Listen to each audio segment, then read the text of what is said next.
sulong maghabol ngayon si John Paul sa grupo dahil na-flatan siya. Kaya ito ay tinitiis siya 55 kph. Pwedeng atrasan siya sa kanyang mga kakampi na nasa grupo dahil marami sila dito. Pero syempre dahil karangalan, pangalan at medalya ang itinaya dito, ito ay patiisan na lang siguro to sila. Dahil syempre lahat to sila ay gustong manalo rin. Tanaw lang ni John Paul yung grupo pero mahihirapan din siya dumikit kaagad dahil matulin at meron pang breakaway kaya mapuwersa talaga si John Paul rito at may ahon pa. Malayo yung pinanggalingan ni John Paul sa kanyang flat.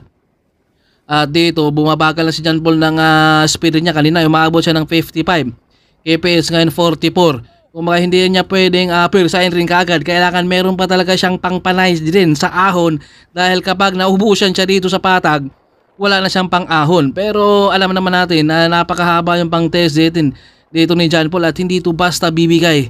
Kumbaga kailangan lang talaga niyang dumikit. Pero kapag dumikit rin ito sa grupo, kapag naghabol naman ang peloton doon sa mga breakaway, syempre nandun na rin yung pagod niya. Kumbaga may tama na rin yan. Pero hindi talaga basta bibigay ito at tinitiis rin dito ni John Paul na makakadikit siya. Pero marami siya mga kakampi na nasa grupo. Pero syempre hindi siya inatrasan dahil dito sa national karangalan, kumbaga medalya, pangalan talaga ang nakaukit dito sa kapag ikaw ay nanalo. Kaya dito si John Paul tinitiis na lang talaga niya dito na talagang tiisin na makadikit siya doon sa grupo rin. Tanaw lang ni John Paul pero matulin rin talaga yung grupo dahil yung grupo nag-aantay rin na talagang didikit rin sila doon sa mga breakaway. Grabe, napakasipag talaga ni John Paul rito na at napakatibay rin. Baga sa baga na talaga to.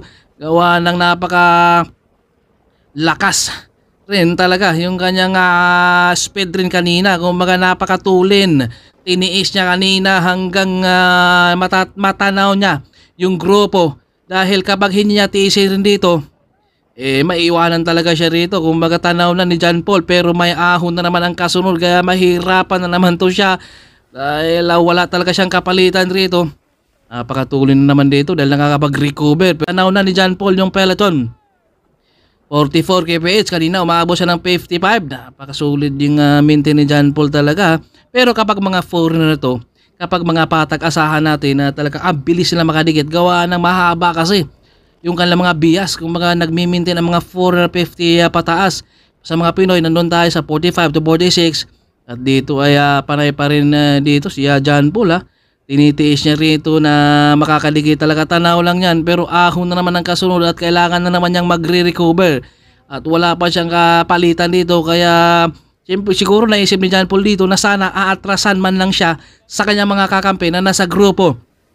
Pero wala pa rin talaga siyang nakikita dyan, nakakampi niya. Kaya talagang patuloy siya rito sa pagpapadyak na kung baka sakaling ay makakadikit siya. Pero napakalakas to si John Paul kaya hindi ito pwedeng hindi makakadikit. Kung makakadikit at makakadikit ito sa grupo, ito umusa din sa ahon.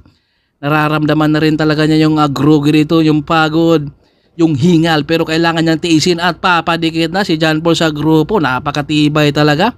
Iba talaga ang mga veterano, kayang magtiis kahit malayo sa grupo, talagang didikit. Pero syempre, groggy na yan. Tanaw na ni John Paul at dumikit nga sa